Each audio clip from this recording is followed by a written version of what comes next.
first day of snow, October 30. Kim, we got a comment on the video yesterday. Can you read that? Yeah. It goes, I need a new list, please. Everything you use in a session, flashlight, remote trigger, tripod, anything else. I was starting to get close to your older work, but dang, this is amazing. And I need this in my life now. Pretty please, make a video of everything in your current kit, and thank you for years of teaching and inspiration. Let's do this. Good. Music!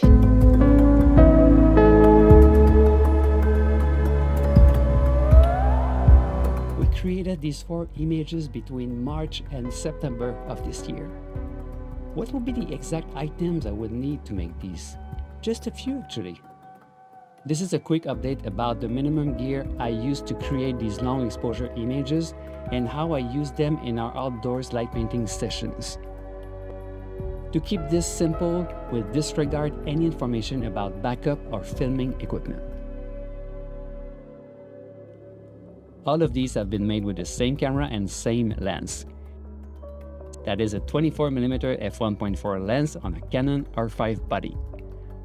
I work with a tripod without a center column as I love to shoot low to the ground. I'm using a pair of Yongnuo as a wireless trigger system. One goes on the camera, the other tries to survive in my left hand. I dropped this one twice in the water this summer and it's still working well. Now about the light painting stuff, I'm using mostly only 3 tubes these days. The solid white, the sugar, and the X-Horn. My main flashlight is an O-light, which I simply insert inside the tube. I hold the whole thing and paint behind Kim to make these images.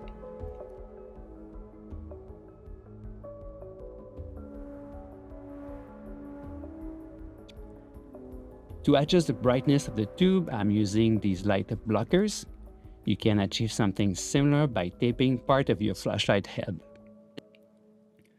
I sometimes use birthday sparklers to create some drama, and a glow cap to make a clean edge. This flashlight has direct access to strobe mode, which is very practical to create patterns like this. The last picture is made with a holo square, which is a simple sheet of holographic paper that I wrap around the same flashlight.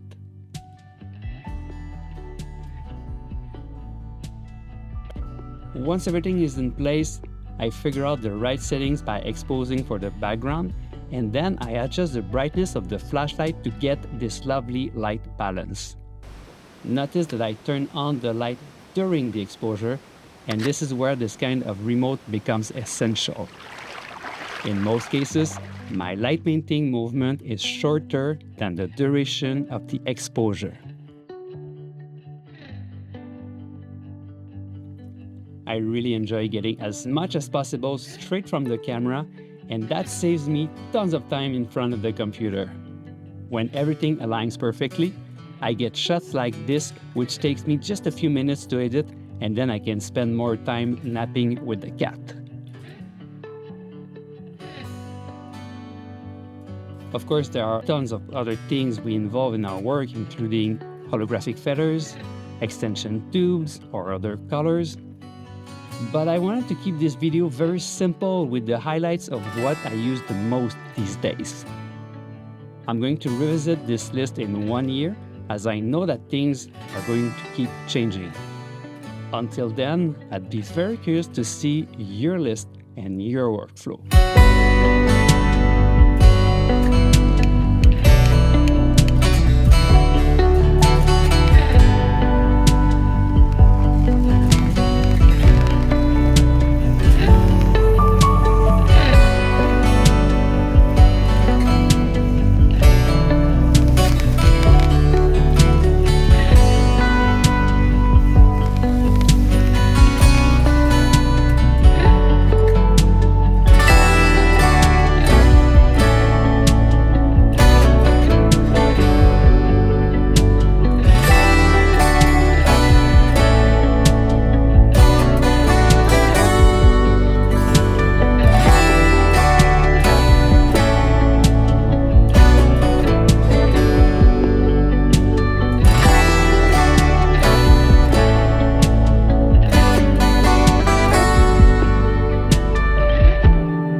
stuff on the lemon?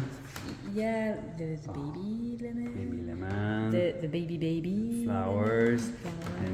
And And big big lemons. Wow. Okay, focus. Okay, Snow. Yeah, Kim. where do I find